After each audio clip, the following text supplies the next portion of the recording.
गुरुस्साक्षात् परं ब्रह्म तस्मै श्री गुरवे नमः।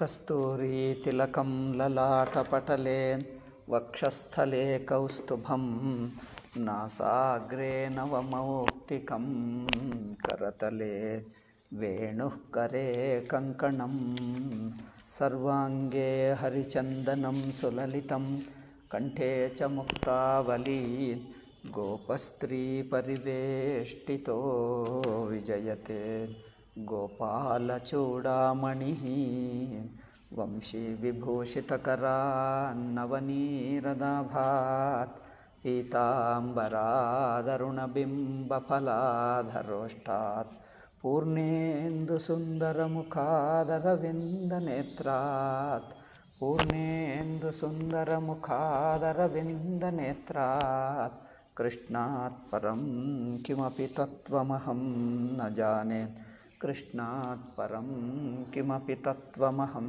न जाने। ओम नारायण नारायण नारायण। ಉದ್ಧವ ಬಂದು ಶ್ರೀಕೃಷ್ಣನನ್ನು ಬೇಡ್ಕೊಳ್ತಾ ಇದ್ದಾನೆ. ವಯಂ ತ್ವಿಹ ಮಾಯೋಗಿನ್ ಭ್ರಮಂತಃ ಸರ್ವಕರ್ಮಸು. ಯೋಗಿಗಳೇನೋ ತಪಸ್ಸು ಮಾಡುತ್ತಾ ನಿಮ್ಮ ಪರಮಪದವನ್ನು ಪಡ್ಕೊಳ್ತಾರೆ.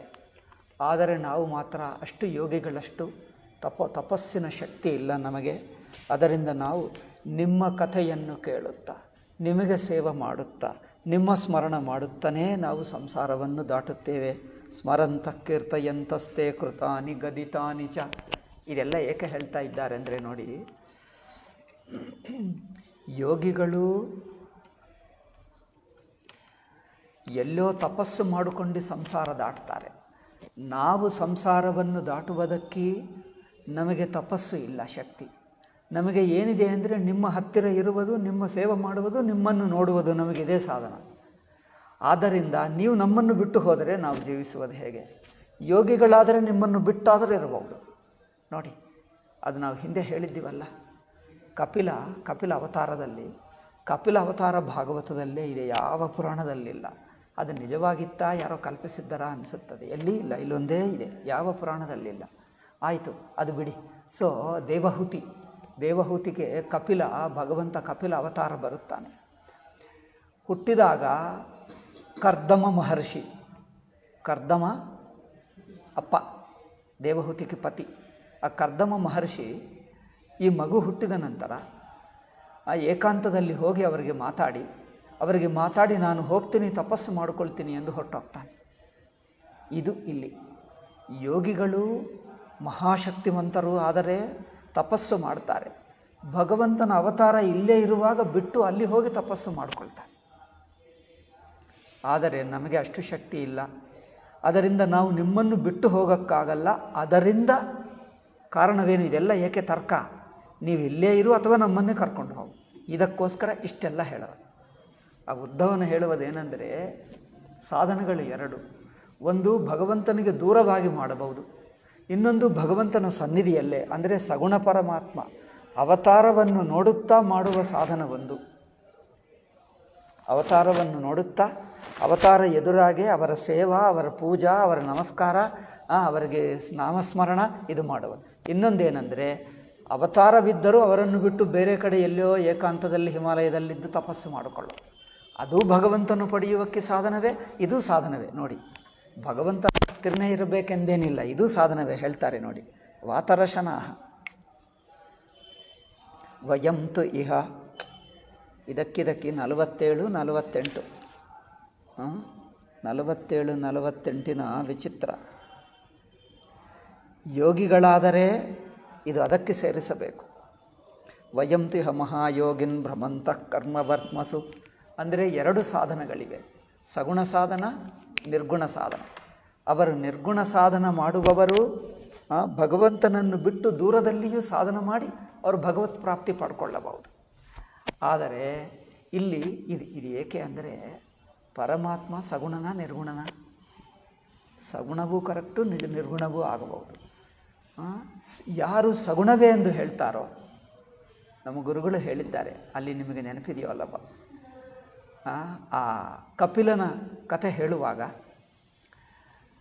ಕಪಿಲ ಭಗವಂತನು ಕಪಿಲನಾಗಿ ಅವತಾರ ಇಲ್ಲಿ ಪಡ್ಕೊಂಡ, ತನಗೆ ಹುಟ್ಟಿದ ಮಗನಾಗಿ. ಇವನನ್ನು ಬಿಟ್ಟು ನಾನು ಹೇಳ್ತಾನೆ ನಾನು ತಪಸ್ಸು ಮಾಡುವಕ್ಕೆ ಹೋಗ್ತೀನಿ ಎಂದು ಅವರಿಗೆ ಹೇಳಿ ಪರ್ಮಿಷನ್ ತೊಗೊಂಡು ದೇವಹೂತಿಗೆ ಹೇಳಿ ಹೊರಟು ಹೋಗ್ತಾನೆ. ಅಲ್ಲಿ ಸ್ವಾಮೀಜಿ ಪ್ರಶ್ನೆ ಮಾಡ್ತಾರೆ ನೋಡಿ, ಪರಮಾತ್ಮ ಸಗುಣನಾದರೆ ಪರಮಾತ್ಮ ಇಲ್ಲೇ ಅವತಾರ ಮಾಡಿ ತನ್ನ ಮನೆಯಲ್ಲೇ ಇಲ್ಲಿ ಕೂತಿದ್ದ, ಇವರನ್ನು ಬಿಟ್ಟು ಕಾಡುಗೆ ಹೋಗ್ತೀನಿ ಎಂದು ಹೇಳ್ತಾನೆ ತಪಸ್ಸು ಮಾಡುವುದಕ್ಕೆ ಏನರ್ಥ? ಸಗುಣ ಪರಮಾತ್ಮ ಆದರೆ మరి ಅವರನ್ನು ಇಲ್ಲೇ ಬಿಟ್ಟು ಅಲ್ಲಿ ಹೋಗಿ ಯಾರಿದ್ದಾರೆ? ಅಲ್ಲಿ ಕಾಡಿನಲ್ಲಿ ಯಾರಾದರೂ ಇದ್ದಾರಾ?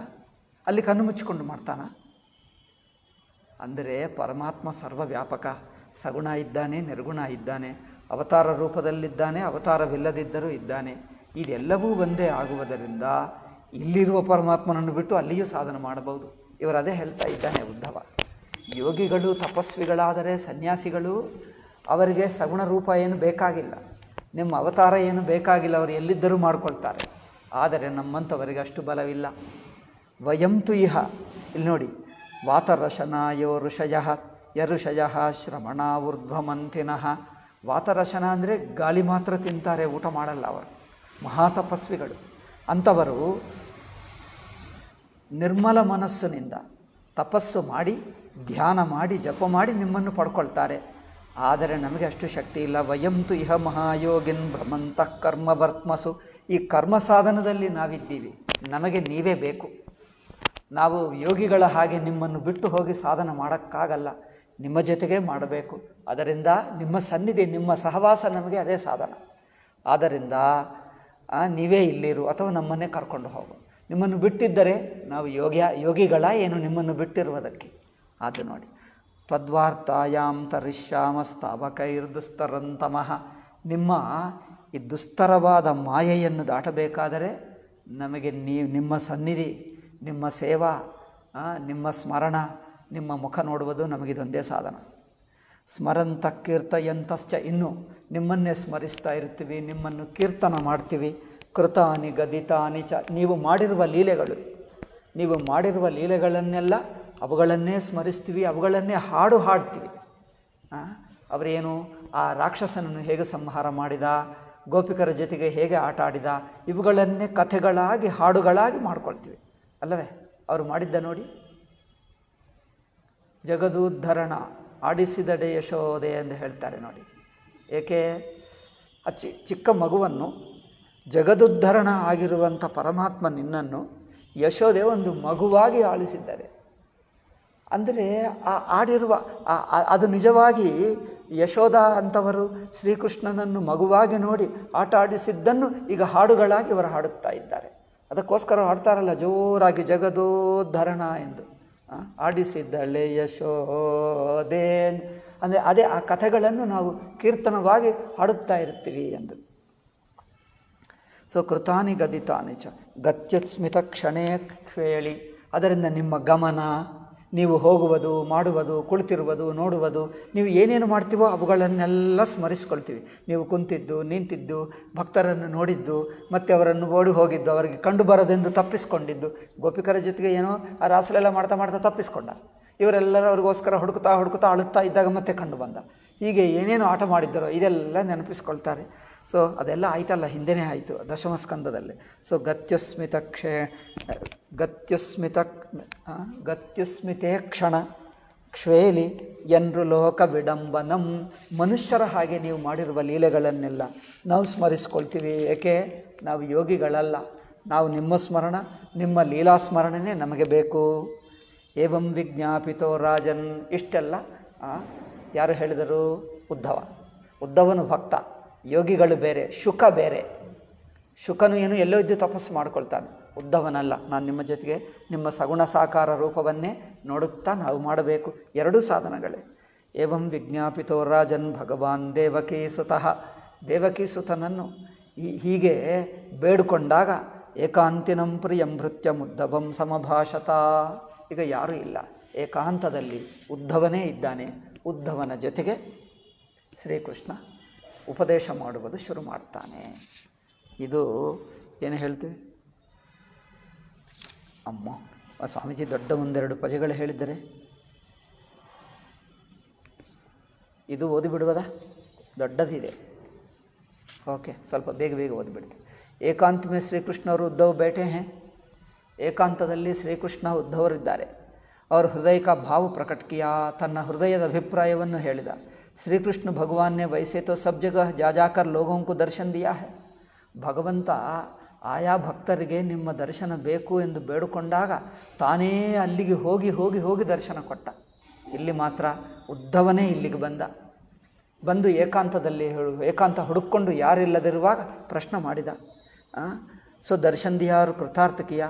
ಪಾತಾಲ್ ಮೇ ಬಲಿ ಕೆ ಪಾಸ್ ಗಯೆ. ಅದು ನೋಡಿ, ಬಲಿಚಕ್ರವರ್ತಿ ಅವರು ಏನದು 3 ಪಾದಗಳು 3 ಹೆಜ್ಜೆಗಳನ್ನಿಟ್ಟು 3ನೇ ಹೆಜ್ಜೆ ಅವರ ತಲೆ ಮೇಲೆ ಇಟ್ಟು, ಅಯ್ಯೋ ನನಗಿದೇನು ಅನ್ಯಾಯ ಮಾಡ್ತಾ ಇದ್ದೀರಿ, ದಾನ ಕೊಡುವವನಿಗೆ ಹೀಗೆ ಅಂದರೆ ನಿಮ್ಗೆ ಅನ್ಯಾಯವಲ್ಲಪ್ಪ, ನಿನ್ನನ್ನು ಪಾತಾಳ ಲೋಕಕ್ಕೆ ಕಳಿಸ್ತೀನಿ, ನಿನ್ನ ಜೊತೆಗೆ ನಾನೇ ಇರ್ತೀನಿ ಎಂದು ಬಂದ.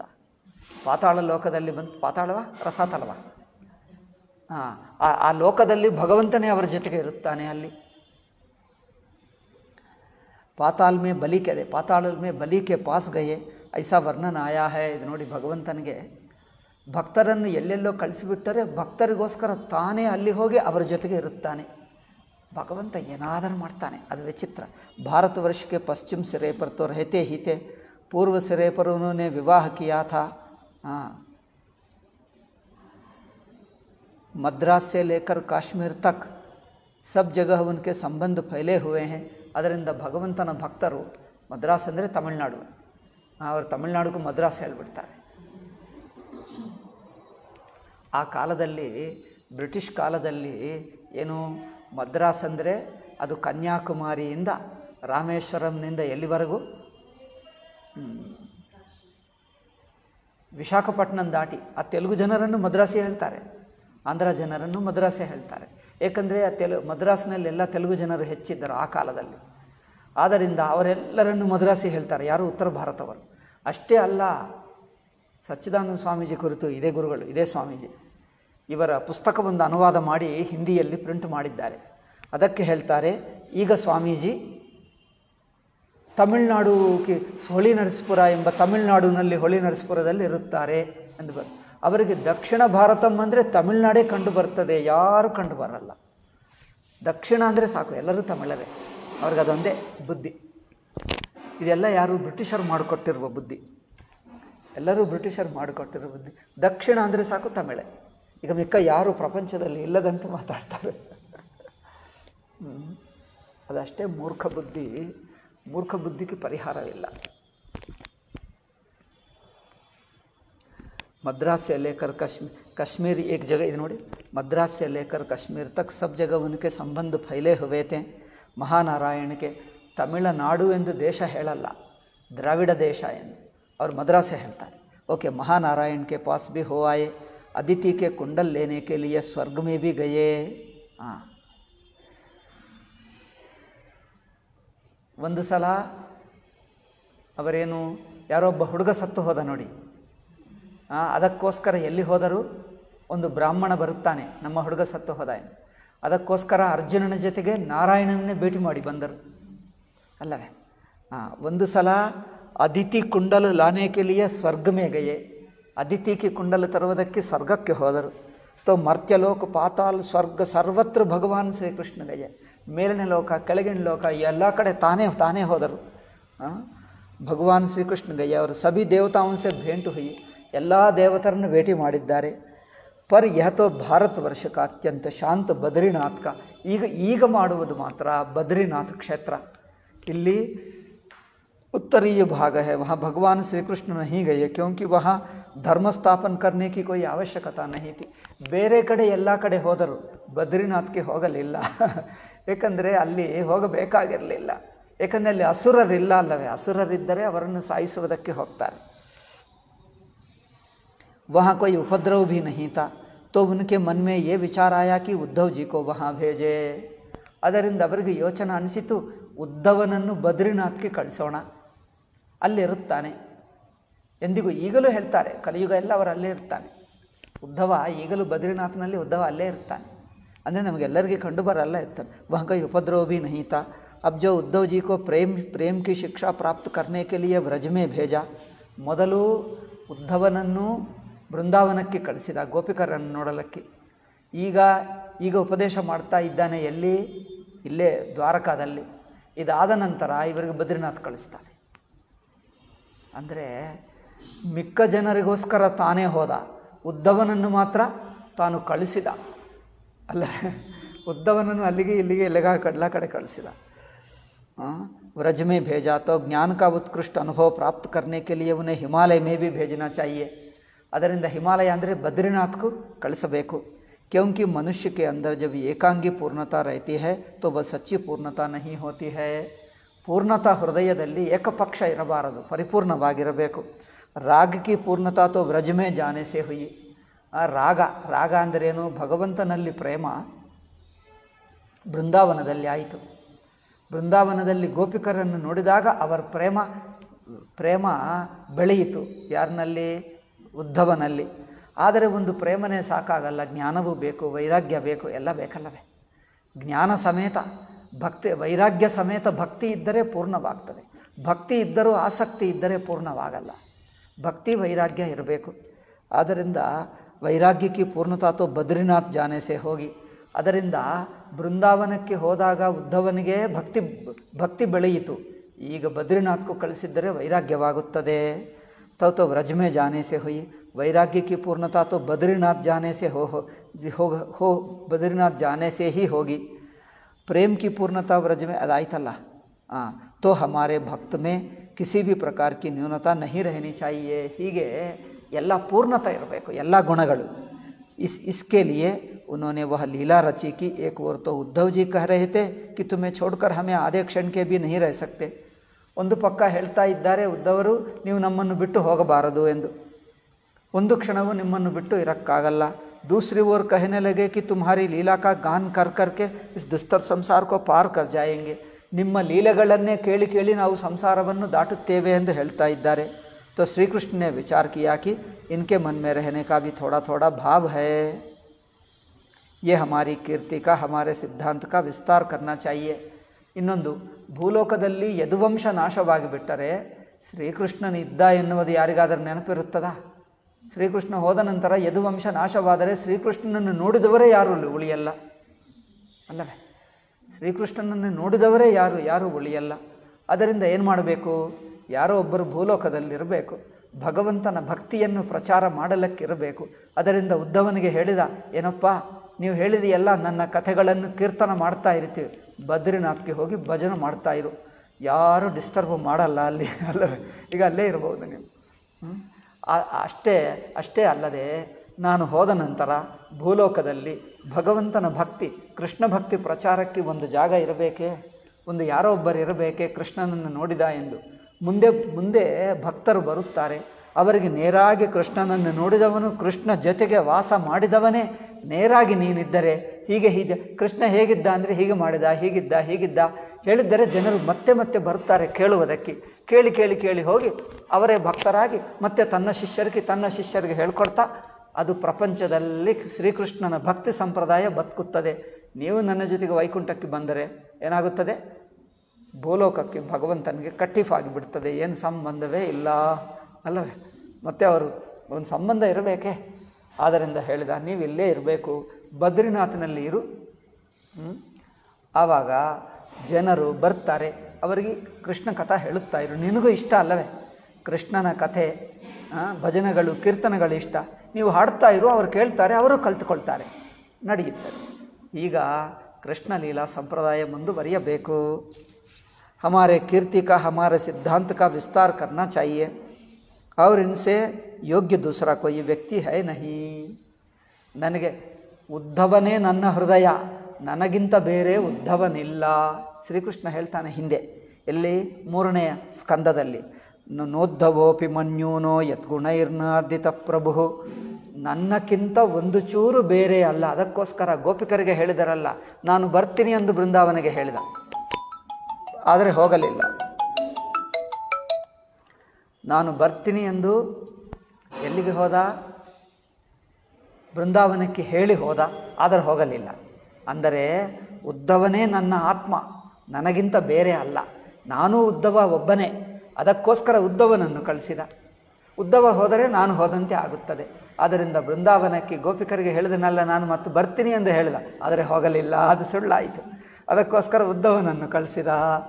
ಅಲ್ಲಿ ಹೇಳ್ತಾನೆ, ಉದ್ಧವ ನನಗಿಂತ ಒಂದು ಚೂರು ಕಡಿಮೆ ಅಲ್ಲ. ಉದ್ಧವೋ ಅಬ್ಬಾ, ಹಲೋ, నేను ప్రవచనదಲ್ಲಿದ್ದೀನಿ, 5:30కు నేనే చేస్తాను.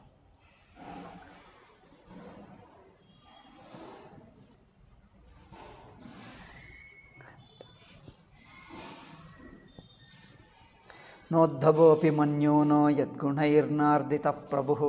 ನೋದ್ಧವೋ ಅಪಿ ಮನ್ಯೂನಃ, ನನಗಿಂತ ಒಂದು ಚೂರು ಕಡಿಮೆ ಅಲ್ಲ.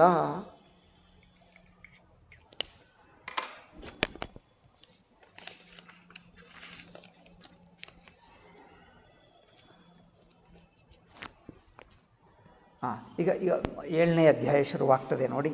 ಯದಾ ತಮಾಂ ಮಹಾಭಾಗ ತಚ್ಚಕೀರ್ಷಿತಮೇವ ಬ್ರಾಹ್ಮೀ ಭವೋ ಲೋಕಪಾಲ ಸರ್ವಾ ಸಮ್ಮೇಭಿಕಾಂಕ್ಷಿಣಃ.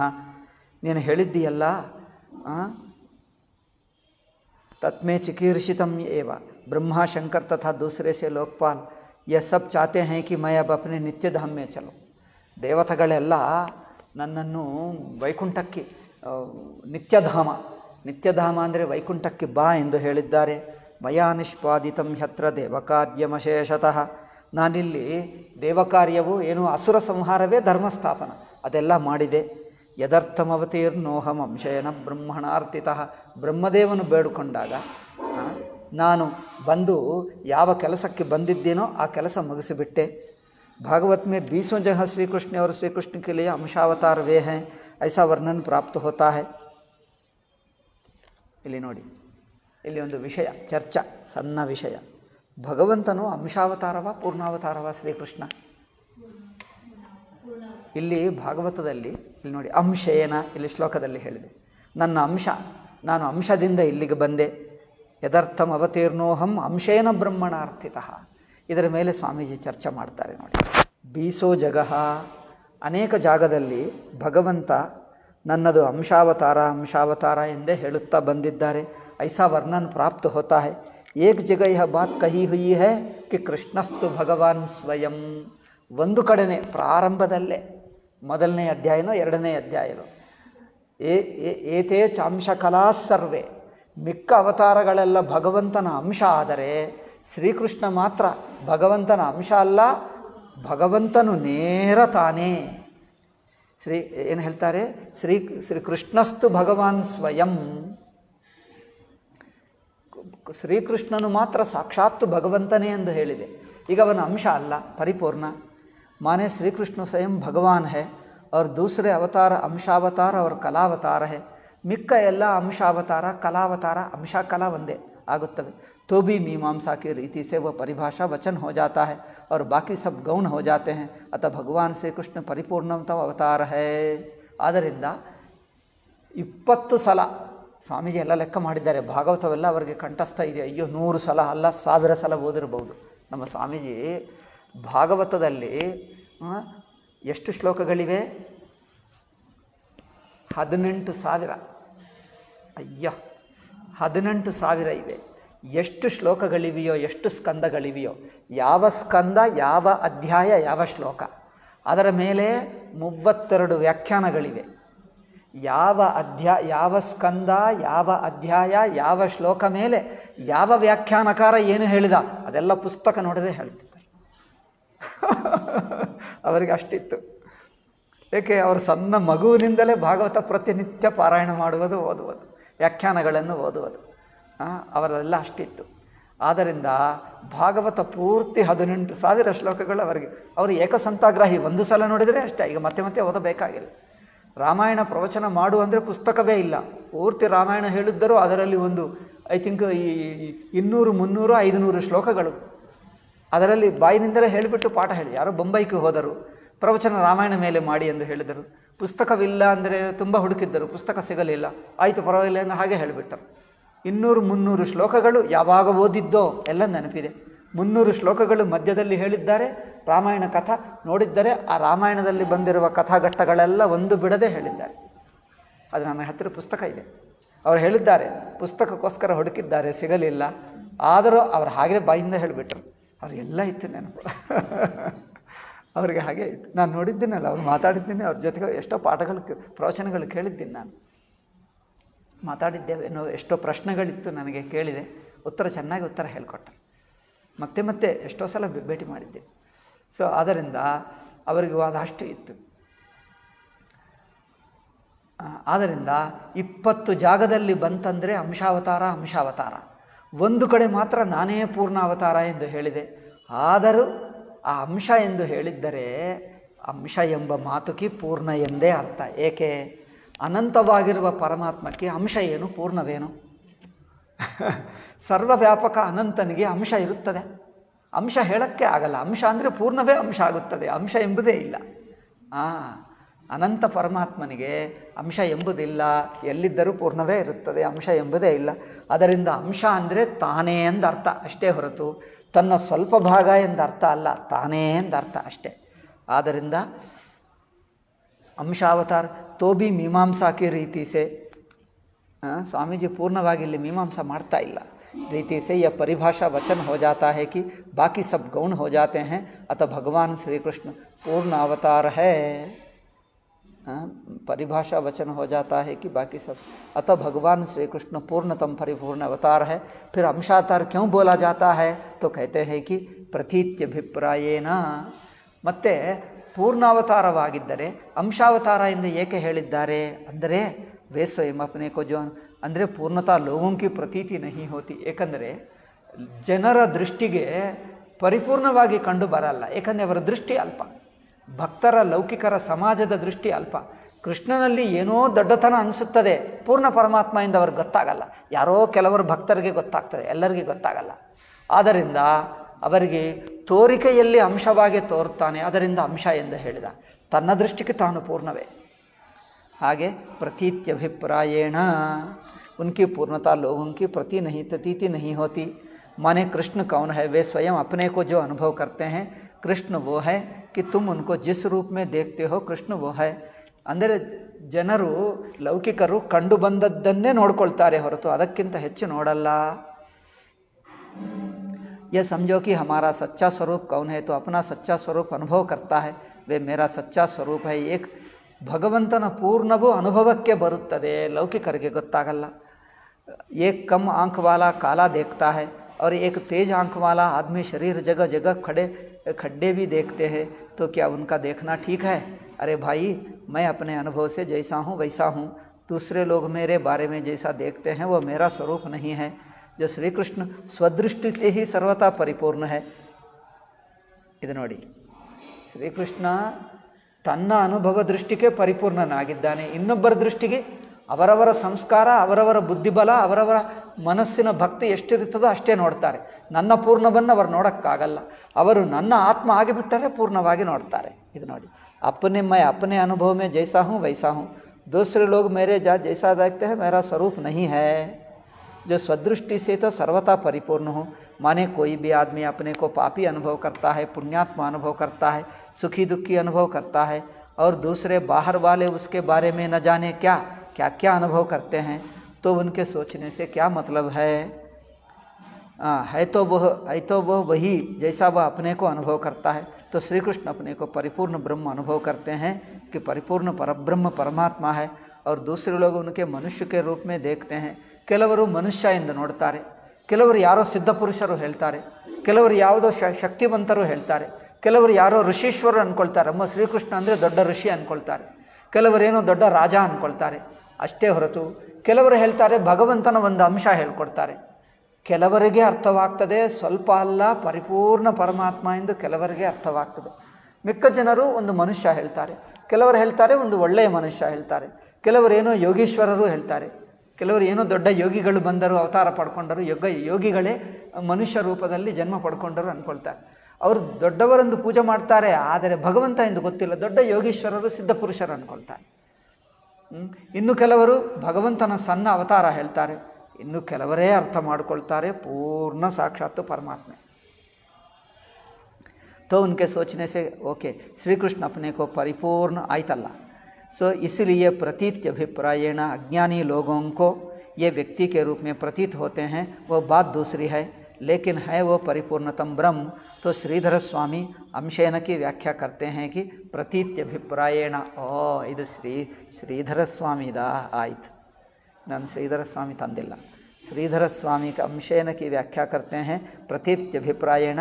अज्ञानी लोगों को जैसा प्रतीत होते हैं उनकी दृष्टि से भगवान को अंश कहते हैं. वास्तव में तो वे परिपूर्ण है. ಅಜ್ಞಾನಿಗಳ ಲೌಕಿಕರ ದೃಷ್ಟಿಗೆ ಪರಮಾತ್ಮ ಸ್ವಲ್ಪನೇ ಕಂಡು ಬರ್ತಾನೆ. ಅದರಿಂದ ಅವರ ದೃಷ್ಟಿಗೆ ಅಂಶ ಹೇಳಿದ್ದರೆ ಹೊರತು ತನ್ನ ದೃಷ್ಟಿಗೆ ಅಂಶ ಅಲ್ಲ, ತನ್ನ ದೃಷ್ಟಿಗೆ ಪರಿಪೂರ್ಣನೇ ಅಲ್ಲವೇ. दूसरी बात है, देखो अंशेನ ಬಲರಾಮೇಣ ಚ ಸಹಾವತೀರ್ಣ. ಈ ಅಂಶ ಎಂಬ ಮಾತು ಇದೆಲ್ಲ ಟೆಕ್ನಿಕಲ್ ಅಪ್ಪ, ಪಂಡಿತರಿಗೆ ಇದೆಲ್ಲ ಬೇಕಾ ನಿಮಗೆ? ಹೇಳಿದರೆಲ್ಲ ಆಯಿತು, ಸ್ವಲ್ಪನೇ ಇದೆ, ಮುಗಿಸ್ಬಿಡ್ತೀನಿ. ಇದೆಲ್ಲ ಪಂಡಿತರಿಗೆ ಚರ್ಚಾ, ನಮಗೆ ಭಗವಂತ ಅವತಾರ ಸಾಕು, ಇದೆಲ್ಲ ಚರ್ಚೆ ಬೇಡ, ನಿಮ್ಗೆ ಬಿಟ್ಟುಬಿಡಿ. ಸೊ ಅಂಶೇನ ಬಲರಾಮೇಣ ಚ ಸಹ ಅವತೀರ್ಣ, ಅಪ್ಪನೇ ಅಂಶ ಬಲರಾಮಕ್ಕೆ ಸಹ. ಇನ್ನೊಂದು ಹೇಳ್ತಾರೆ, ಈ ಅಂಶ ಎಂದು ಬಲರಾಮನು ತನ್ನ ಅಂಶ ಎಂದು ಹೇಳ್ತಾನೆ, ತನ್ನನ್ನು ಅಂಶ ಹೇಳ್ಕೊಡ್ತಾನೆ. ಬಲರಾಮ ನಿನ್ನ ಅಂಶ ಆದರೆ ನೀನು ಅಂಶ ಹೇಗೆ ಆಗ್ತೀವಿ? ನೀವು ಪರಿಪೂರ್ಣನೇ ಆಗಬೇಕಲ್ಲ. ಅದೆಲ್ಲ ಭಾಷೆ ಅಪ್ಪ, ಒಂದೊಂದು ಕಡೆ ಒಂದೊಂದು ಬಗೆ ಹೇಳ್ತಾರೆ. ಇದೆಲ್ಲ ಪಂಡಿತರಿಗೆ ಚರ್ಚಾ ಕೆಲಸ ಅದು. सो अंशेन ब्रह्मण अर्थितः. यहाँ तो यह भी अर्थ हो जाता है कि भगवान के ही अंश जो ब्रह्मा है उनकी प्रार्थना से भगवान प्रकट हुए हैं. और अंशेन संबोधन भी हो जाता है. तो अंश में इनः सूर्य अंशेषु इनः अंशेन इत संबद्धः इनः सूर्य अंशेन अंश इन. ಓಕೆ, ಕುಲಂ ವಾ ಶಾಪನ್ ಆಯ್ತು, ಸಾಕಪ್ಪ, ಎಲ್ಲ ಭಗವಂತನೇ ಅಂದ ಆಯ್ತು. ಅದೀಗ ಬಿಡು, ಆ ಚರ್ಚೆ ಬಿಡು. ಮುಂದಿನ ಕುಲಂ ವೈಶಾಪ ನಿರ್ದಗ್ಧಂ ನಂಕ್ಷಂತ್ಯನ್ಯೋನ್ಯ ವಿಗ್ರಹಾತ್ ಸಮುದ್ರ ಸಪ್ತಮೇನ್ಯೇತಾಂ ಪುರೀಂ ಚ ಪ್ಲಾವಯಿಷ್ಯತಿ. ಸಪ್ತಮೇ ಅಹನಿ. ನೋಡಿ, ಉದ್ಧವನು ಬಂದಾಗ ಉದ್ಧವನಿಗೆ ಉಪದೇಶ 7 ದಿವಸ ಮಾಡಿದನಂತೆ. ಇವತ್ತಿನಿಂದ 7 ದಿವಸಕ್ಕೆ ಏನಾಗುತ್ತದೆ? ಯದುವಂಶ ನಾಶವಾಗುತ್ತದೆ, ದ್ವಾರಕ ಮುಳುಗಿ ಹೋಗುತ್ತದೆ. ಮೊದಲೇ ಹೇಳಿಬಿಟ್ಟ ಶ್ರೀಕೃಷ್ಣನಿಗೆ, ಮೊದಲೇ ಗೊತ್ತು. ಇವತ್ತಿನಿಂದ 7 ದಿವಸಕ್ಕೆ ಬೇಕಾದರೆ 7 ದಿವಸ ಎಲ್ಲ ಕಡೆ ಓಡಾಡಬಹುದು, ಎಲ್ಲ ದ್ವಾರಕ ನೋಡ್ಕೊ. 7 ದಿವಸ ನಂತರ ದ್ವಾರಕ ಕಂಡು ಬರಲ್ಲ, ಸಮುದ್ರದಲ್ಲೇ ಮುಳುಗಿ ಹೋಗ್ತದೆ. ಈಗಲೇ ನೋಡ್ಕೊ, ಏನೋ ಬೇಕಾದರೆ ಕ್ಯಾಮರಾ ಫೋಟೋ ತಗೋ, ಎಲ್ಲ ಮಾಡ್ಕೊ, ಫೋಟೋಗಳು ತೊಗೊಂಡು ಓಡಿ ಹೋಗು. ಇಲ್ಲಿದ್ದರೆ ನಿಮ್ಮ ಫೋಟೋಗಳನ್ನ ನೀನು ಎಲ್ಲರೂ ಹೋಗಿಬಿಡ್ತಾರೆ. ಫೋಟೋ ತೊಗೊಂಡು ಹೋಗು, ಇಲ್ಲಿರಲ್ಲ ದ್ವಾರಕ. ನೋಡಿ, ಈಗಲೂ ಸಮುದ್ರದಲ್ಲೇ ಮುಳುಗಿದೆ. ಶ್ರೀಕೃಷ್ಣನಿಗೆ ಗೊತ್ತು, ಇವತ್ತಿನಿಂದ 7 ದಿವಸಕ್ಕಾಗುತ್ತದೆ, ಮೊದಲೇ ಹೇಳಿಬಿಟ್ಟರು. ನೋಡಿ, ಕುಲಂ ವೈ ಶಾಪ ನಿರ್ದಗ್ಧಂ, ಏಕೆ ಋಷಿಗಳು ಶಾಪ ಕೊಟ್ಟರು. ಆ ಶಾಪ ಬಲದಿಂದ ನಂಕ್ಷತ್ಯನ್ಯೋನ್ಯ ವಿಗ್ರಹಾತ್, ಪರಸ್ಪರ ವಿಗ್ರಹ ಘರ್ಷಣದಿಂದ ಪರಸ್ಪರ ಜಗಳ ಮಾಡಿಕೊಂಡು ಈ ಯಾದವರೆಲ್ಲ ಪರಸ್ಪರನನ್ನು ಸಾಯಿಸ್ಕೊಳ್ತಾರೆ. ಸಮುದ್ರ ಸಪ್ತಮೇ ಹನಿ, ಸಮುದ್ರದಲ್ಲಿ ಇವತ್ತಿನಿಂದ 7ನೇ ದಿವಸ ಮುಳುಗಿ ಹೋಗುತ್ತದೆ. ಏತಾಂಪುರೀಂ ಚ ಪ್ಲಾವಯಿಷ್ಯತಿ. ಇದು ನೋಡಿ, ಈ ಸುದ್ದಿಯನ್ನು ಎಷ್ಟು ಚೆನ್ನಾಗಿ, ಏನು ಒಳ್ಳೆಯ ಸುದ್ದಿ ಅಂತ ಹೇಳ್ತಾ ಇದ್ದಾನೆ. ಏನು ಚಿಂತೆ ಇಲ್ಲ, ದ್ವಾರಕ ಮುಳುಗಿ ಹೋಗ್ತದೆ. ಮರಿ ಇವರೆಲ್ಲರ ಗತೇನಾಗಬೇಕು? ಯಾರಿಗೆ ಪುಣ್ಯವಿದೆಯೋ, ಇನ್ನೂ ಕೆಲವು ದಿವಸ ಬದುಕಬೇಕೆಂದಿದೆಯೋ ಅವರು ಪಕ್ಕಕ್ಕೆ ಹೋಗ್ತಾರೆ. ಇಲ್ಲದಿದ್ದರೆ ಕೆಲವರು ಸಮುದ್ರದಲ್ಲೇ ಹೋಗುತ್ತಾರೆ. ಅವರೆಲ್ಲ ಹೋಗ್ತಾರೆ, ಸಮುದ್ರಕ್ಕೆ ಹೋಗಲಿ. ಮರಿ ಎಷ್ಟು ದೊಡ್ಡ ನಗರ ಅಪ್ಪ. ದೊಡ್ಡ ನಗರ ಅಂದರೆ ದಿಲ್ಲಿ ಅಷ್ಟು, ದಿಲ್ಲಿಗಿಂತ ದೊಡ್ಡ ಅಷ್ಟು ನಗರ, ದಿಲ್ಲಿ ಅಷ್ಟು ದೊಡ್ಡ ನಗರ, ಅಷ್ಟು ಇತ್ತು ದ್ವಾರಕಾ ನಗರ. ಅಷ್ಟು ದೊಡ್ಡ ನಗರ ಸಮುದ್ರದಲ್ಲಿ ಮುಳುಗಿ ಹೋದರೆ ಯಾರಾದರೂ ನೋಡಿದ್ದಾರಾ? ಚರಿತ್ರದಲ್ಲೇ ಬರೆದಿರ್ತಾರೆ, ಅಯ್ಯೋ ಇಷ್ಟು ದೊಡ್ಡ ನಗರ ಮುಳುಗಿ ಹೋಯಿತು ಎಂದು ಆಶ್ಚರ್ಯ ಪಟ್ಕೊಳ್ತಾರೆ. अब द्वारका में उद्धव की आसक्ति न रह जाए. ಇದೆಲ್ಲ ಏಕೆ ಹೇಳ್ತಾ ಇದ್ದಾರೆ? ದ್ವಾರಕ ಮೇಲೆ ಆಸಕ್ತಿ, ಮೋಹ ಬಿಡಪ್ಪ. ಇದೆಲ್ಲ ನಾಮರೂಪ ಜಗತ್ತು, ಕನಸು. ಕಂಡು ಬರ್ತದೆ, ಕಣ್ಣು ಮುಚ್ಚಿದರೆ ಹೋಗುತ್ತದೆ. ಈ ಕನಸು ಅಲ್ಲವೇ? ಈ ಕನಸು ನಮ್ಮ ಕನಸು ಏನಾಗುತ್ತದೆ? ಕಣ್ಣು ಮುಚ್ಚಿದರೆ ಕಂಡು ಬರ್ತದೆ. ಆ ಕನಸು ನಮ್ಮದು, ಕಣ್ಣು ಮುಚ್ಚಿದರೆ ಕಂಡು ಬರ್ತದೆ, ಕಣ್ಣು ತೆಗೆದರೆ ಕನಸು ಹೋಗುತ್ತದೆ. ಈ ಕನಸು ಹೇಗಿದೆ ಗೊತ್ತಾ? ಈ ಜಾಗದ ಅವಸ್ಥೆ. ಕಣ್ಣು ತೆಗೆದರೆ ಕಂಡು ಬರುತ್ತದೆ, ಕಣ್ಣು ಮುಚ್ಚಿದರೆ ಹೋಗುತ್ತದೆ. ಈ ಕನಸು ಉಲ್ಟಾ ಇದೆ. ಈ ಕನಸು ಅಂದರೆ ಎಚ್ಚರ. ಈ ಕನಸು ಹೇಗಿದೆ? ಕಣ್ಣು ತೆಗೆದರೆ ಕನಸು ಕಂಡು ಬರ್ತದೆ, ಕಣ್ಣು ಮುಚ್ಚಿದರೆ ಪ್ರಪಂಚವಿಲ್ಲ, ಅಷ್ಟೇ. ಅದರಿಂದ ಈ ದ್ವಾರಕ ಮೇಲೆ ಆಸಕ್ತಿ ಮಾಡಿಕೊಳ್ಳಬೇಡ, ನನ್ನ ಮೇಲೆ ಬೇಡ. ನಾವೆಲ್ಲರೂ ನಿಮಗೆ ಕಂಡು ಬರಲ್ಲ, ಅದೃಶ್ಯವಾಗಿ ಬಿಡ್ತೀವಿ. ಅಯ್ಯೋ ಅದು ನಾನು ಕೇಳೋಕ್ಕಾಗಲ್ಲ ಅಲ್ಲ, ಸತ್ಯ. ಇದೆಲ್ಲ ನೀವು ತಯಾರಾಗಿಡಬೇಕು. ಪ್ರಪಂಚವು ಹೋಗ್ತದೆ ಎಂದು ಜನರು ಹೆದರ್ಕೊಂಡು ಇದೆಲ್ಲ ನಾಮರೂಪಪ್ಪ, ಹೆಚ್ಚೇನು ಬೇಜಾರು ಮಾಡಿಕೊಳ್ಳಬೇಡ. ಇದು ಹಾಗೆ ಕಂಡು ಬರ್ತದೆ, ಹೋಗ್ತದೆ, ಏನಿದೆ. ಆದ್ದರಿಂದ ದ್ವಾರಕ ಮೇಲೆ ಉದ್ಧವಕ್ಕೆ ಆಸಕ್ತಿ ಇರಬಾರದು. ಯದುವಂಶ ಮೇಲೆ ಆಸಕ್ತಿ ಬೇಡ. ಏಕೆ? ಇದೆಲ್ಲ ನಾಶವಾಗಲಿದೆ. ನೀವು ಬಿಟ್ಟು ಎಲ್ಲಿಗೆ ಹೋಗಬೇಕು? ಬದ್ರಿನಾಥ್ಗೆ ಹೋಗಬೇಕು. ಯಾರಿಗೆ ಭಗವದ್ ಭಕ್ತಿ ಬೇಕೋ, ಈಗ ಮಿಕ್ಕ ಲೌಕಿಕ ವಿಷಯಗಳ ಮೇಲೆ ನಮ್ಮ ಕುಟುಂಬ, ನಮ್ಮ ಜನರು, ನಮ್ಮ ವಂಶ ಅದೆಲ್ಲ ಲೌಕಿಕರಿಗಿರಲಿ, ಧರ್ಮಕ್ಕೋಸ್ಕರ ಇರಲಿ, ಭಕ್ತಿಗೆ ಬೇಡ. ಭಕ್ತಿಗೆ ಜ್ಞಾನಕ್ಕೆ ಅದೆಲ್ಲ ದಾಟಿ ಹೋಗ್ತಾನೆ. ತನ್ನ ಕುಲ, ಗೋತ್ರ, ಜಾತಿ ಎಲ್ಲ, ಕುಟುಂಬ ಎಲ್ಲ ದಾಟಿ ಹೋಗ್ತಾನೆ. ಅದೆಲ್ಲ ದಾಟಿ ಹೋಗುವುದೇ. ಏಕೆಂದೀಗ ನಾನು ನನ್ನವರು ಎಲ್ಲ, ನಾನು ನನ್ನದು, ನನ್ನವರು ನೆಂಟರು ಎಲ್ಲ ಬಿಡಬೇಕು. ಅಥವಾ उनसे भी वैराग्य करने के लिए, ಇದೆಲ್ಲ ವೈರಾಗ್ಯ ಆಗುವುದಕ್ಕೆ ಭಗವಾನ್ कहते हैं कि ये जो यदुकुल है वो तो शाप से भस्म हो चुका है. ಯದುಕುಲ ಶಾಪಗ್ರಸ್ತವಾಗಿದೆ. ಈಗ ಬೂದಿ ಆಗಿಬಿಟ್ಟಿದೆ. 7 ದಿವಸ ಬೂದಿ, 7 ದಿವಸದಲ್ಲೇ ಇದೆ, ಒಳಗೆಲ್ಲ ಬೂದಿ ಇದೆ. 5-7 ದಿವಸಕ್ಕೆ ಬೂದಿ ಆಗಿಬಿಡ್ತದೆ ಅಷ್ಟೇ. 7 ದಿವಸನೇ ಈಗ ಬೊಂಬೆ ಆಟ ಆಡ್ತಾ ಇದ್ದಾರೆ ಇವರೆಲ್ಲರೂ. ಇವ್ರಿಗೆ ಗೊತ್ತಿಲ್ಲ, 7 ದಿವಸದಲ್ಲೇ ದ್ವಾರಕ ಮುಳುಗಿ ಹೋಗ್ತದೆ. तो शाप से भस्म हो चुका है और परस्पर वैर विरोध करके अब नष्ट होने वाला है. रही बात द्वारकापुरी को, ಯದುಕುಲವು, ಯದುವಂಶ ಹಾಗೆ ಆಗುತ್ತದೆ. ಈಗ ದ್ವಾರಕಾ ನಗರ तो ಸಮುದ್ರ ಸಪ್ತಮೇನ್ನಿತಾಂ ಪುರೀಂ ಚ ಪ್ಲಾವಯಿಷ್ಯತಿ. 7 ದಿವಸಕ್ಕೆ ಸಮುದ್ರ ಬಂದು, ಅದಕ್ಕೇನು ಹೇಳ್ತಾರೆ, ಈ ಕಾಲದಲ್ಲಿ ಹೊಸ ಹೆಸರು ಬಂತು, ಸುನಾಮಿ ಎಂದು ಹೇಳ್ತಾರೆ. ಆ ಕಾಲದಲ್ಲಿ ಸುನಾಮಿ ಹೆಸರು ಇರಲಿಲ್ಲ. ಸುನಾಮಿ ಅಂದರೆ ಏನಾಗುತ್ತದೆ? ಸುನಾಮಿ ಅಂದರೆ ಗೊತ್ತಾ? ಸಮುದ್ರದ ಒಳಗೆ ಭೂಮಿ ಇರುತ್ತದಲ್ಲ, ಆ ಭೂಮಿಯಲ್ಲಿ ಭೂಕಂಪ ಆಗುತ್ತದೆ. ಭೂಕಂಪವಾಗಿದ್ದರೆ ದೊಡ್ಡ ದೊಡ್ಡ ಪರ್ವತ ಒಳಗೆ ಹೋಗುತ್ತದೆ, ಮಣ್ಣು ಮೇಳೆಗೆ ಬರುತ್ತದೆ, ಮೇಲೆ ಕೆಳಗೆ, ಕೆಳಗೆ ಮೇಲೆ ಆಗಿಬಿಡ್ತದೆ. ಅದಾದ್ದರಿಂದ ಏನಾಗುತ್ತದೆ, ಸಮುದ್ರದಲ್ಲಿ ಒಂದು ದೊಡ್ಡ ಪರ್ವತ ಮೇಲೆಗೆ ಬಂದು ಬಿಡ್ತದೆ. ಅದು ಸಮುದ್ರದಲ್ಲೇ ಮುಳುಗಿರುತ್ತದೆ. ಭೂಮಿಯಿಂದ ಒಂದು ಬೆಟ್ಟ, ಭೂಮಿ ಭಾಗ ದೊಡ್ಡದು ಮೇಲೆಗೆ ಬಂದು ಬಿಡ್ತದೆ. ಬಂದುಬಿಟ್ರೆ ಏನಾಗುತ್ತದೆ, ಎಷ್ಟೋ ನೀರು ಮೇಲೆಗೆ ಬಂದು ಬಿಡ್ತದೆ. ದ್ವಾರಕ ಎಲ್ಲ ಮುಳುಗಿ ಹೋಗ್ತದೆ. ಇಂಥದ್ದು ಭೂಮಿ ಒಳಗೆ ಆಗಿರುವ, ಸಮುದ್ರದ ಒಳಗಿರುವ ಭೂಮಿಯಲ್ಲಿ ಆಗಿರುವ ಭೂಕಂಪದಿಂದ ಆ ನೀರು ಹೆಚ್ಚಾಗಿ ಹೊರಗೆ ಬಂತು. ಇದೆಲ್ಲ ಸುನಾಮಿ ಆಗುತ್ತದೆ.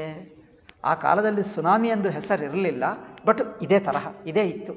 ಅದರಿಂದ ಸಮುದ್ರ ಬೆಳೆದು ದ್ವಾರಕಾ ನಗರವನ್ನು ಮುಳುಗಿಸಿಬಿಡ್ತದೆ.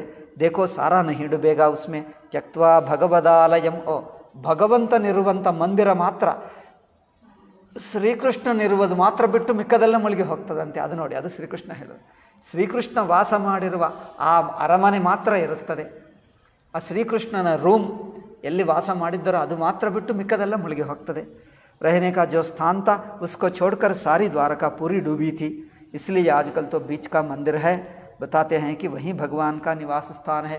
ಈಗಲೂ ಹೇಳ್ತಾರೆ ಒಂದು ಏನದು, ಬೀಚ್ ಕಾ ಮಂದಿರ್. ಬೀಚ್ ಅಂದರೆ ಆ ಇಂಗ್ಲೀಷ್ ಬೀಚಪ್ಪ, ಹಿಂದಿ ಬೀಚ್ ಅಲ್ಲ. ಹಿಂದಿಯಲ್ಲಿ ಬೀಚ್ ಅಂದರೆ ಮಧ್ಯದಲ್ಲಿ, ಇಂಗ್ಲೀಷ್ನಲ್ಲಿ ಬೀಚ್ ಅಂದರೆ ಸಮುದ್ರ ದಡ, ಬೀಚ್. BEECH ಬೀಚ್ ಹೇಳ್ತಾರೆ ನೋಡಿ, ಇಂಗ್ಲೀಷ್ ಬೀಚ್. ಇಂಗ್ಲೀಷ್ನಲ್ಲಿ ಬೀಚ್ ಅಂದರೆ ಸಮುದ್ರ ದಡ. ಸಮುದ್ರ ದಡದಲ್ಲಿ ಈಗ ಒಂದು ಮಂದಿರ ಇದೆ ಗೊತ್ತಾ? ಅಲ್ಲಿ ಸ್ವಲ್ಪ ನೀರು ಗೀರು ಎಲ್ಲ ಏನು ಕೆಸರು ಎಲ್ಲ ಆಗುತ್ತದೆ, ಸ್ವಲ್ಪ ಸ್ವಲ್ಪ ಆಗುತ್ತದೆ. ಆದರೆ ಅಲ್ಲಿ ಮಂದಿರ ಇದೆ. ಅದೊಂದೇ ಕೃಷ್ಣನದಂತೆ, ಮಿಕ್ಕದೆಲ್ಲ ಮುಳುಗಿ ಹೋಯಿತು, ಅದು ಮಾತ್ರ ಇತ್ತು ಎಂದು ಹೇಳ್ತಾರೆ. ಅದು ಹಿಂದೆ ಇತ್ತು. ನಂತರ ಹೇಳ್ತಾರೆ ಅದು ನಜ. 2 ಸಲ ಆಯ್ತಂತೆ ಸುನಾಮಿ. ಒಂದು ಸಲ ಶ್ರೀಕೃಷ್ಣನ ಮಂದಿರ ಬಿಟ್ಟು ಮಿಕ್ಕದೆಲ್ಲ ದ್ವಾರಕದಲ್ಲಿ ಮುಳುಗಿ ಹೋಯಿತು. ಇನ್ನೂ ಕೆಲವು 1-2 ಸಾವಿರ ನಂತರ, ಕ್ರಿಸ್ತು ಪೂರ್ವ 1000 ಹಿಂದೆ ಮತ್ತೊಂದು ಸಲ ಆಯ್ತಂತೆ ಸುನಾಮಿ. ಆವಾಗ ಅದು ಹೋಯ್ತಂತೆ.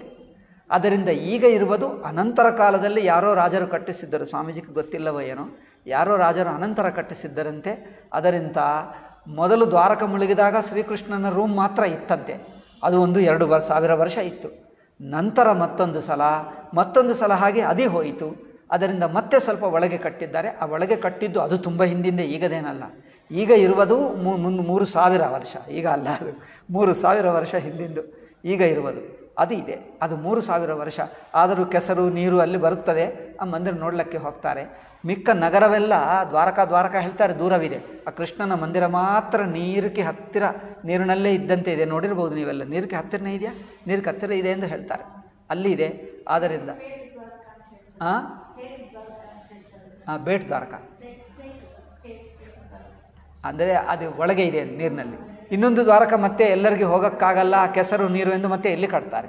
ಒಂದೇನೋ ಆ ನೀರಿನಲ್ಲಿ ಸ್ವಲ್ಪ ಇರುತ್ತದೆ, ಅದು ನೀರು ಸ್ವಲ್ಪ ಕಡಿಮೆ ಆದಾಗ ಹೋಗಿ ನೋಡಿಕೊಂಡು ಬರ್ತಾರೆ ಅಲ್ಲ.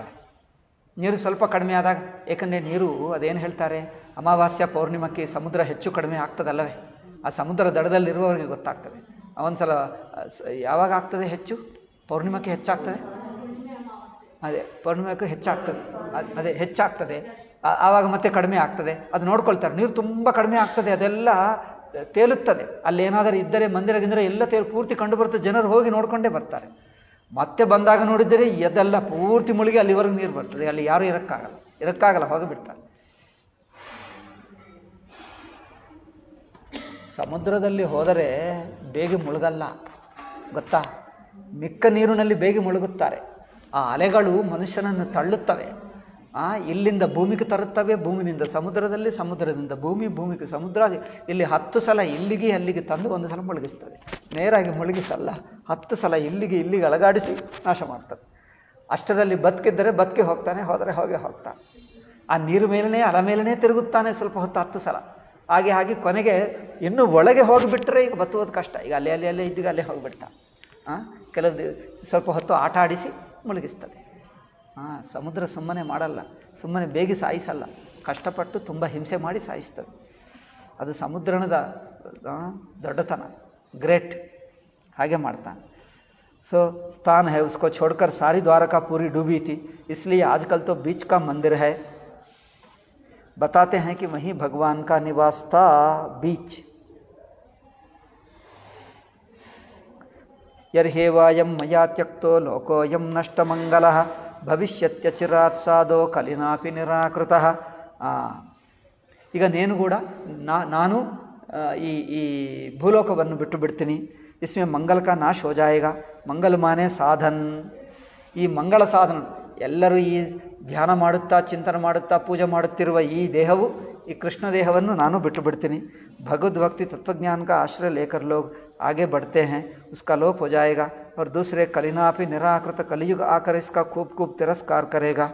माने जैसे किसी के गले में हाथ लगाकर और उसके निकाल दिया है, कलि प्रभाव हागिरुತ್ತದೆ। यर्हेवायं मया त्यक्तो लोकोऽयं नष्टमंगलः भविष्यत्यचिरात् साधो कलिनापि निराकृतः। ಓಕೆ, ನವಸ್ತವ್ಯಂ ತ್ವಯೈವೇಹ. ಅದರಿಂದ ನೀವಿಲ್ಲಿರಬಾರದು, ನೀವು ದ್ವಾರಕದಲ್ಲಿರಬೇಡ. ಈ 7 ದಿವಸಕ್ಕೆ 6 ದಿವಸ ಇದ್ದು 5 ದಿವಸನೋ 6 ದಿವಸ ಎಷ್ಟು ದಿವಸನೋ ಉಪದೇಶ ಮಾಡ್ತಾನೆ. ಮಾಡಿಬಿಟ್ಟು 1 ದಿವಸ ಮುಂಚೆ ಅನಿಸುತ್ತದೆ ನೀವು ಹೋಗಿಬಿಡಪ್ಪ ಹೇಳ್ತಾನೆ. ಯಾಕಂದರೆ ಸಮುದ್ರ ಯಾವಾಗ ತಕ್ಷಣ ಬಂದರೆ, ನೀರು ಬಂದ ನಂತರ ನೀವು ಹೋಗ್ತೀನಿ ಅಂದರೆ ಆಗಕ್ಕಾಗಲ್ಲ. ಏಕೆ ಕಿಲೋಮೀಟರ್ಗಳಿರುತ್ತದೆ ಯಾವಾಗ ಹೋಗೋದು ಅಲ್ಲವೇ. ನೀರು ಬಂದರೆ ಜೋರಾಗಿ ಒಂದೇ ಕ್ಷಣಕ್ಕೆ ಬಂದು ಬಿಡ್ತದೆ, 1-5 ನಿಮಿಷದಲ್ಲಿ ಬಂದು ಬಿಡ್ತದೆ. ನೀವು ಓಡಿ ಹೋಗೋದಕ್ಕೆ ನೀರು ಬಂದ ನಂತರ ಹೋಗ್ತೀನಿ ಅಂದರೆ ಆಗಕ್ಕಾಗಲ್ಲ. ಆದ್ದರಿಂದ ನೀವು ಮೊದಲೇ ಹೋಗಿಬಿಡು, ನಂತರ ದ್ವಾರಕ ಮುಳುಗುತ್ತದೆ. ನವಸ್ತವ್ಯಂ ತ್ವಯೈವೇಹ ಮಯಾ ತ್ಯಕ್ತೆ ಮಹೀತಲೆ. ನಾನೇ ಭೂಮಂಡಲ ಬಿಟ್ಟಾಗ ಇನ್ನಿಗೆ ಭೂಮಿ ಮೇಲೆ ನಿನಗೆ ಬೇಕಾಗಿಲ್ಲ ಈ ದ್ವಾರಕ, ನೀವು ಹೋಗ್ಬಿಡು. ಜನೋಧರ್ಮರುಚಿರ್ಭದ್ರ ಭವಿಷ್ಯತಿ ಕಲಯುಗೆ. ಆದರೆ ಕಲಿಯುಗದಲ್ಲಿ ಜನರಿಗೆ ಅಧರ್ಮ ಬುದ್ಧಿ ಹೆಚ್ಚಿರುತ್ತದೆ. ಧರ್ಮ ಬುದ್ಧಿ, ಭಗವದ್ ಭಕ್ತಿ ಕಡಿಮೆ, ಧರ್ಮ ಬುದ್ಧಿ ಅಧರ್ಮ ಹೆಚ್ಚಿರುತ್ತದೆ. इसका अभिप्राय यह है कि हृदय में जो भगवान ಅಂದರೆ ಭಗವಂತನ ಸ್ಮರಣ ಎಲ್ಲಿರಲ್ಲವೋ ಅಲ್ಲಿ ಅಧರ್ಮ ಹೆಚ್ಚಿರುತ್ತದೆ ಅಂತ ಅರ್ಥ. ಇದರಿಂದ ಎಲ್ಲರೂ ಕಲಿಯುಗದಲ್ಲಿ ಯಾರೂ ಭಕ್ತರೇ ಇರಲ್ಲ, ಸಾಧಕರಿಲ್ಲ ಎಂದು ಅರ್ಥ ಅಲ್ಲ. ಅಂದರೆ ಯಾರಿಗೆ ಭಗವತ್ ಸ್ಮರಣ ಇರಲ್ಲವೋ ಅಲ್ಲಿ ಅಧರ್ಮ ಹೆಚ್ಚಾಗ್ತದೆ. ಎಲ್ಲಿ ಭಗವಂತನ ಸ್ಮರಣ ಭಕ್ತಿ ಇರುತ್ತದೋ ಅವರು ಸಜ್ಜನರು ಸಾಧುಗಳಾಗ್ತಾರೆ, ಧರ್ಮ ಇದ್ದೇ ಇರುತ್ತದೆ. ಅದು ಮಾತು. ಭಿಕ್ಷು ಮಾಂಸ ನಿಸೇವನಂ ಪ್ರಕೃತೆ. ಇದರ ಮೇಲೆ ಇದೆಲ್ಲ ಮೀಮಾಂಸಾ ಪಂಡಿತ ಚರ್ಚಾ. ನಾನಿದು ಬಿಟ್ಟು ಬಿಡ್ತೀನಿ, ನಿಮಗೇನು ಬೇಡ ಇದು, ಆಯಿತಾ? ನಂತರ ಹೇಳೋಣ, ಟೈಮ್ ಆಯಿತು. ಜ್ಞಾನೋಪದೇಶಿಗೆ ಇದಾದ ನಂತರ ಕರೆಕ್ಟೇ.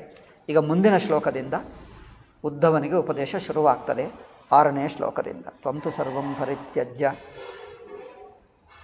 ಜನನಿಸು ಮಯ್ಯಾವೇಶ ಮನಸ್ಸಮ್ಯಕ್ ಸಮದಗ್ವಿಚರಸ್ವಮಂ.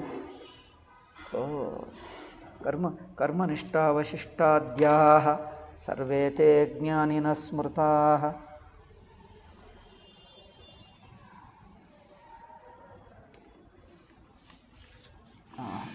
ಈಗ ಉಪದೇಶ ನಾಳಿನಿಂದಲೇ ಹೇಳೋಣಪ್ಪ, ಇವತ್ತು ಬೇಡ. ಓಂ ಶಾಂತಿ ಶಾಂತಿ ಶಾಂತಿ. ಹರಿ ಓಂ ಶ್ರೀ ಗುರುಭ್ಯೋ ನಮಃ. ಹರಿ ಓಂ ತತ್ಸತ್. ಇದು ಹೇಗೆ ಮುಗಿಸುವುದಪ್ಪ?